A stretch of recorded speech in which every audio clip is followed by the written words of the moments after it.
I am Ravinder Singh Sahi. I welcome you to my Guruji classes.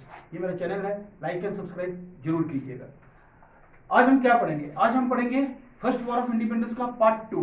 कल हमने क्या पढ़ा था? कल हमने पढ़ा था किस तरह से फर्स्ट वर्ल्ड वॉर के कारण इंडिया के अंदर बहुत सारी एट्रोसिटीज हो रही थी। एट्रोसिटीज क्या थी कि ब्रिटिशर्स ने अपना वॉर खत्म करने के लिए उन्होंने क्या किया, इंडिया के ऊपर टैक्सेस लगाए थे। क्या सिर्फ टैक्स लगाना, कीमतों को बढ़ा देना, महंगाई ज्यादा कर देने से क्या लोग बगावत कर देते हैं? क्या उनके अंदर राष्ट्रभक्ति की भावना जाग जाएगी? नहीं, ऐसा नहीं था। इसके अंदर बहुत सारे अलग अलग फैक्टर्स भी और भी हुए थे। वो क्या थे कि ब्रिटिशर्स ने कुछ ऐसी पॉलिसीज बनाई थी, वो पॉलिसीज कुछ हद तक अच्छी भी थी, मगर लोगों को लगा कि ये क्या है, हमारे पर्सनल स्फीयर क्या होता है, हमारा कल्चर, हमारा रिलीजन, इन सब के अंदर क्या करता है, दखल अंदाजी देता है। क्योंकि हम लोग क्या थे, यूज टू नहीं थे उन चीजों के जो वो चीजें इंट्रोड्यूस कर रहे थे। ब्रिटिशर्स की मंशा कभी खराब नहीं थी, वो हमेशा यही चाहते थे कि कुछ भलाई भी की जाए, मगर थे तो वो ट्रेडिंग कंपनी के लोग, वो चाहते थे कि प्रॉफिट ड्राइव करना। हर चीज के पीछे उनका मकसद एक ही था कि कितना पैसा वो इंडिया से निकाल सकते थे, बाहर निचोड़ सके पैसा और अपनी कंट्री में लेके जा सके। ये मेन कारण था जिसकी वजह से हम लोग हमेशा उनको शक की नजर से ही देखते थे। और ब्रिटिशर्स हम लोगों को हमेशा यही समझते थे कि हम लोग क्या ज्यादा पढ़े लिखे नहीं है, हम सभ्य नहीं है, हम कल्चर्ड नहीं है। तो कल्चर होने के लिए हमको कल्चर सिखाना पड़ेगा। तो वो अपने आप को बहुत सुपीरियर समझते थे। ठीक है, तो आज हम उसके आगे पढ़ेंगे किस तरह से फर्स्ट वॉर ऑफ इंडिपेंडेंस के अंदर लोगों ने बढ़ चढ़कर हिस्सा लिया एंड राइज ऑफ नेशनलिज्म हुआ हमारे देश के अंदर। इसके अंदर सबसे पहले पढ़ेंगे हम सब्सिडरी अलायंस। सब्सिडरी अलायंस है क्या? सब्सिडरी अलायंस ये है कि जो जो ईस्ट इंडिया कंपनी जब यहाँ पे आती है और आने के बाद ये आस्ते आस्ते क्या करती है, डिफरेंट वॉर लड़ती है। जैसे कि बैटल ऑफ बक्सर लड़ती है, बैटल ऑफ पानीपत होता है, बैटल ऑफ मैसूर है। ठीक है, अब ये सब बैटल्स यहाँ पे होती हैं तो ये करते हैं, सारी की सारी स्टेट्स को अपने अधीन कर लेते हैं। जब कर लेते हैं तो ये क्या करते हैं, टैक्सेस वगैरह इंट्रोड्यूस करना शुरू करते हैं। और बहुत सारी जब जगहों पर जाके बैटल्स नहीं हो पाती, क्योंकि ये सिर्फ अपना एक रिप्रेजेंटेटिव भेजते हैं, अपना एक आदमी भेजते हैं, जाके राजा से मिल कि आप हमारी सरपरस्ती मानते हो या नहीं, आप हमारे अंडर आओगे या नहीं आओगे। अगर आप हमारी बात मान जाते हो तो हम आप पे अटैक नहीं करेंगे, आप वहां का राजा बने रहोगे, मगर आपको साल के कुछ पैसे हमको देने होंगे या हर महीने कुछ पैसे देने होंगे। तो साल का देते थे उनको, और अगर नहीं करोगे तो हम अपनी आर्मी लेके आएंगे और आप पे अटैक करेंगे। ये इनकी कंडीशन थी। अब यही हुआ, यहां से निकला सब्सिडरी अलायंस का एक कॉन्सेप्ट। पहले हम पढ़ेंगे अलायंस। अलायंस होता है समझौता। अलायंस क्या होता है? समझौता। Then comes subsidiary. सब क्या होता है? आपने हमेशा सुना होगा, सब होता है छोटा होता है। ठीक है, अब ये वही था कि आप हमारे से छोटे बन जाओगे, जब छोटे बनोगे तभी हम अलायंस करेंगे, नहीं तो हम अलायंस नहीं करोगे। और इसके एवज में, यानी कि आप हमारे साथ मिलोगे तो आप हमसे छोटे रहोगे, और छोटा बनने के लिए आपको हम राजा बनने देंगे, मगर आप हमको पैसे देते रहोगे। ये चीज थी। अब इसमें क्या हुआ कि जो भी राजा था वो क्या करता, वो उसकी बात मान लेता अगर, तो वो राजा तो अपनी जगह में रहता, मगर ऑर्डर्स किसके चलते थे? ब्रिटिशर्स के। किसके? ब्रिटिशर्स के। और राजा की महफिल के अंदर, यानी कि जो उसकी कोर्ट थी, राजा का दरबार, उसके दरबार में अंग्रेज भी अपनी एक कुर्सी लगा के बैठ गए, यानी कि उनका रिप्रेजेंटेटिव भी वहां पे होता था। और जब भी वो आते, वो बैठते जरूर थे, राजा अपनी गद्दी भी बैठता था, मगर राजा उनके अंडर ही रहता था। तो वो उनको डरते हुए नहीं राजा से आते थे, राजा को सलाम भी करते, झुक के सलाम करते, सब कुछ करते कि भाई तू मुझसे बड़ा है बताने के लिए। मगर जो समझौते के अंदर क्या था कि ना वो उसको मार सकता है, ना उसको सजा दे सकता है, कुछ नहीं कर सकता उसको, वो इज्जत लोगों को दिखाने के लिए देंगे, ऐसा चल रहा था। अब जब ऐसा लगा होना तो जितने भी राजा थे या राजा के जो वफादार लोग थे, क्या उनको अच्छा लगेगा? उनको अच्छा नहीं लगेगा। या हमारा ही परिवार है, हमारे परिवार के अंदर जो हमारा मुखिया है वो किसी के अंडर हो जाए, तो क्या हमारे जितने घर वाले हैं सबको उससे दुश्मनी होनी शुरू हो जाएगी। ये आदमी जो बाहर से आया, इसने हमारे घर के सबसे बड़े आदमी के साथ ऐसा कर रहा है, अच्छा नहीं कर रहा। ठीक है, करेक्ट, ये होता है। तो वही चीज हुई कि सब्सिडरी अलायंस की वजह से क्या हुआ, जितने भी इंडियंस थे या जो खास तौर से राजा जो थे, वो क्या हुए, अंग्रेजों से उनकी अनबन होनी शुरू हो गई। करेक्ट। अब सब्सिडरी अलायंस को इंट्रोड्यूस करने वाला जो आदमी था वो था लॉर्ड वेल्लेस्ली। याद रखना है, ठीक है, ये लिखोगे तो लॉर्ड वेल्लेस्ली का नाम आ जाना चाहिए। उसके बाद एक और कॉन्सेप्ट आया, राज्य को हथियाने के लिए ब्रिटिशर्स ने यूज किया, that was called doctrine of lapse. That was called doctrine of lapse. No, what is doctrine of lapse? Lapse होता है खत्म हो जाना, और doctrine means rules. Doctrine means rules. What were these rules? These rules were that an adopted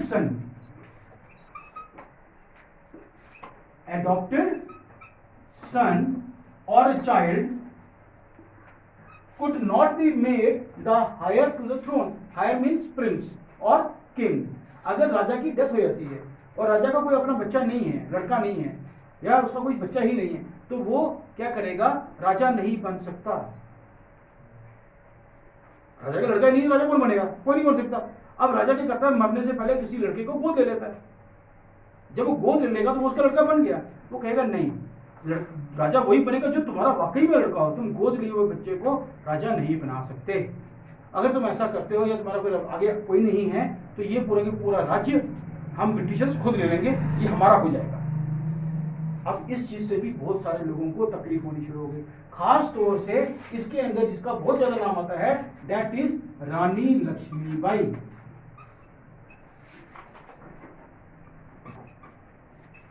और उसके बाद आता है Nana Saheb.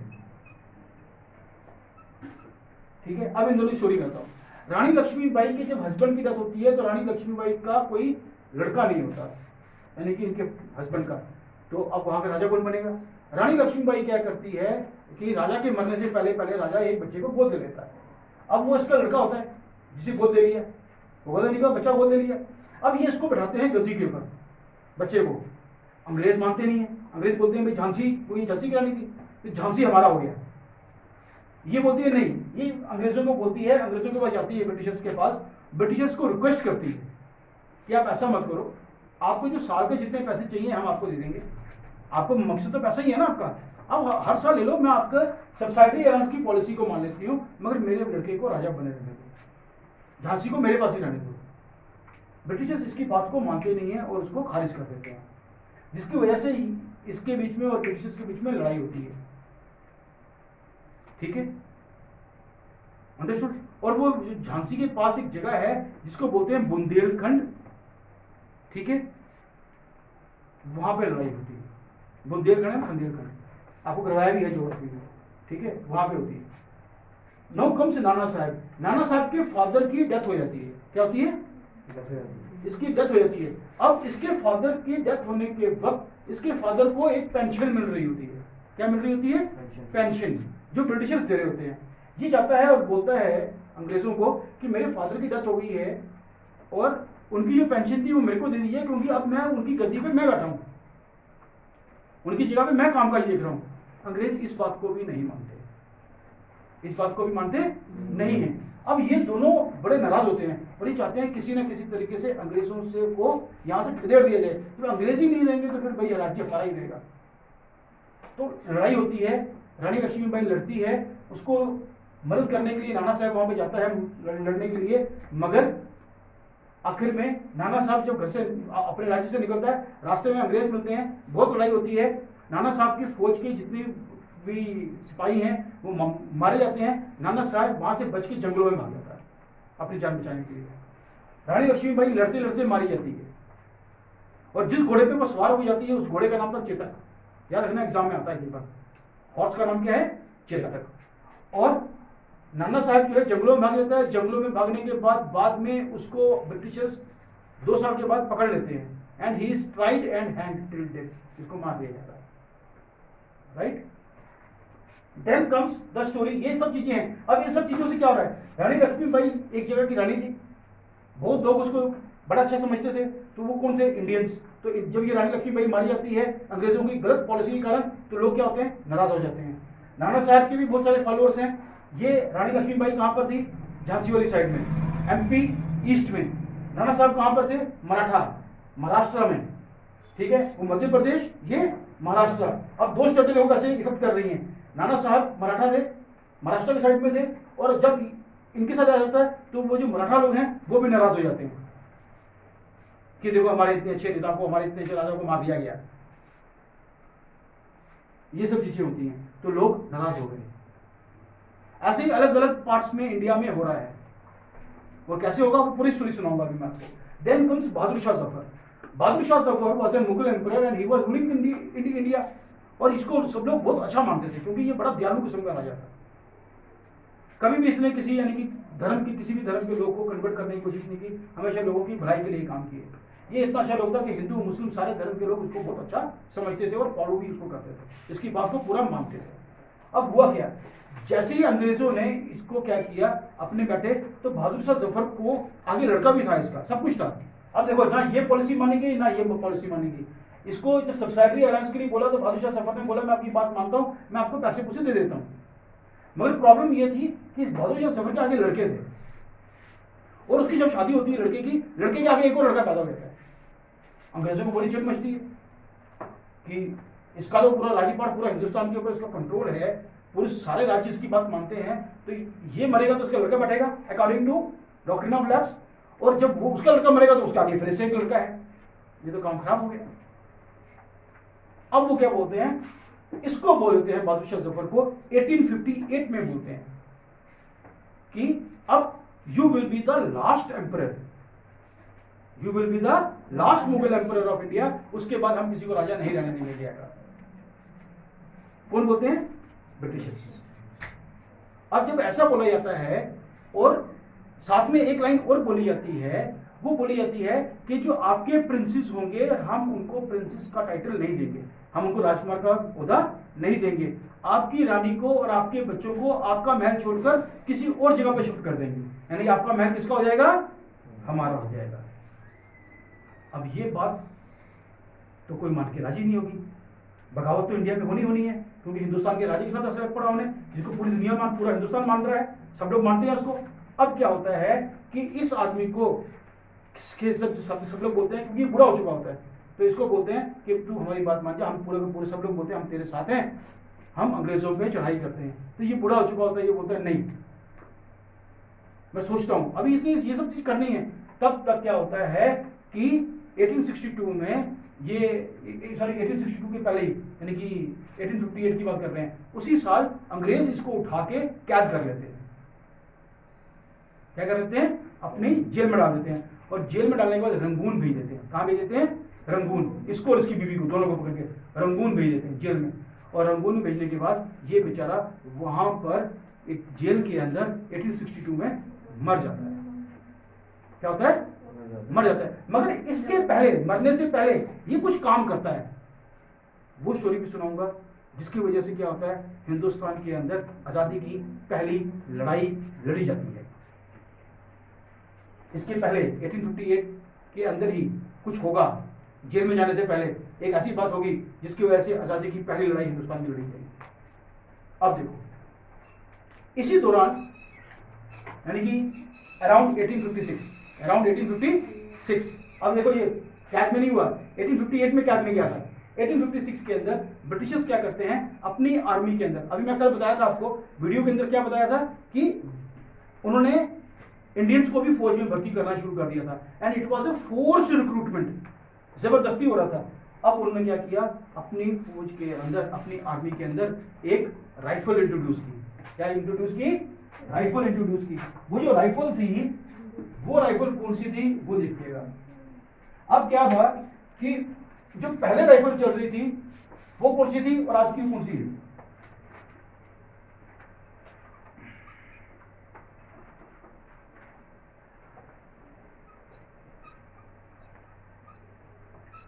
Royal Enfield rifle, royal Enfield, मैं कोई मोटरसाइकिल की बात नहीं कर रहा है, एनफील्ड है। तो वो उसी के नाम पे बड़ी भारी भरकम बंदूक होती थी, रॉयल एनफील्ड राइफल थी। अब इस राइफल को रिप्लेस किया ब्राउन, इसको किसी किसी बुक में लिखा हुआ है बेस, ब्राउन बेस लिखा हुआ है। क्या लिखा हुआ है, brown base, but it is not base, I hope so it is bag, brown bag rifle, brown bag rifle, ठीक है। So the rifle was replaced. अब इस राइफल के अंदर क्या था कि इस राइफल के अंदर जो न्यू राइफल आई थी उसके अंदर जब गोलियां लोड करते थे तो गोलियों को मुंह से चबाना पड़ता था, गता लगा होता था, क्या लगा होता था, कार्डबोर्ड, उसको चबाना पड़ता था, फाड़ना पड़ता था, फाड़ने के बाद उसको बंदूक पे लोड करते थे, फिर उसको फायर करते थे। जब वो फटी हुई जगह के ऊपर पीछे से वो स्ट्राइक करता था, जो उसका बंदूक का जो हिस्सा है, तो जब वो वहां पे स्ट्राइक करेगा तो जो अंदर बारूद है उसमें थोड़ी चिंगारी लगेगी और वो आग लगने के कारण तेजी से आगे निकलेगा। फिनोमेना ये था। अब एक र्यूमर फैल गया। क्या फैल गया? र्यूमर। र्यूमर होता है अफवाह। अफवाह फैली। दरअसल था वो गत्ता। क्या था? गत्ते का टुकड़ा, कार्डबोर्ड। अब अगर मान लो यहाँ पे कार्डबोर्ड लगा है, मैं ऐसे करूँ तो कार्डबोर्ड का हिस्सा मेरे मुंह में तो जाएगा ही जाएगा, थोड़ा सा जीभ को तो लगेगा, गिला तो हो ही होगा।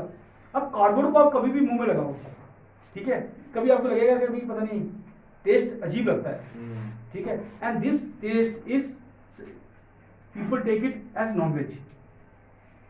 क्योंकि गत्ते का अपना एक सड़ने गलने का कारण बनता है। गत्ता कार्डबोर्ड जो है कागज के सड़ने गलने में बनता है, तो वो टेस्ट उसमें आता था। अब लोगों में एक अफवाह फैल गई। अफवाह यह थी कि ये जो कार्ट्रिजेस है, कार्ट्रिज क्या होती है? गोली। ये जो कार्ट्रिज है ये किससे बनी हुई है? कार्ट्रिज बनी हुई है गऊ के फैट से या फिर पिग के फैट से, चर्बी से, यानी उसमें गाय का मीट लगा हुआ है या फिर पिग का, सूर का। अब हिंदुओं के लिए गाय पूजनीय है और सूर उसको मानते हैं, वो पूजते नहीं है उसको, मगर उसको हाथ में खाते नहीं है। तो अब ये दोनों धर्म के लोगों के लिए क्या बन गई? मुसीबत बन गई। अब ये थी तो अफवाह। क्या थी? अफवाह। अब ये अफवाह के अंदर हिंदू धर्म के सिपाहियों ने सोचा कि ये हमारे धर्म भ्रष्ट कर रहे हैं और मुसलमान हमारा धर्म भ्रष्ट कर रहे हैं। अब यहाँ से उन्होंने क्या, अब क्या हुआ, जब ये कार्टिज को ऐसे कर रहे थे तो हमारे जितने फौजी थे इन सब के अंदर ना रोष होता, गुस्सा फैल गया। अब यहाँ पे प्रॉब्लम खड़ी होगी। अब क्या होगी? प्रॉब्लम खड़ी होगी। प्रॉब्लम क्या खड़ी हुई कि जो हमारे जितने भी भारतीय फौजी थे इन सब की टुकड़ियां अलग अलग जगह पे बसी हुई, यानी कि एक जगह पे तो रखा नहीं हुआ था। हर जैसी बटालियन होती है, एक फौज यहाँ पर, थोड़ी सी बटालियन यहाँ पर, थोड़ी वहां पर, तो अलग अलग जगह पर अलग अलग बटालियन थी। अब इसके अंदर एक और प्रॉब्लम आ गई। एक गुस्सा ये था कि हमको गोली चलानी पड़ रही है और हमारा धर्म भ्रष्ट हो रहा है, हम नहीं करेंगे ये काम, ठीक है, और वो बोलते थे करो। दूसरा क्या था कि जितने भी इंडियन सिपाही थे, सोल्जर्स थे जो ब्रिटिश आर्मी में थे, उनकी तनख्वाह ब्रिटिश सोल्जर से कम थी। क्या थी? कम थी। उनको रैंक सेम है, जैसे कि केसरी पिक्चर की मैंने एग्जांपल दी। तो अगर एक सूबेदार, जैसे दिखाया हुआ है कि Akshay Kumar has been shown as a Kesari, तो वो दिखाया हुआ है तो वो सूबेदार है, और वैसे ही एक ब्रिटिश अफसर है वो भी सूबेदार है।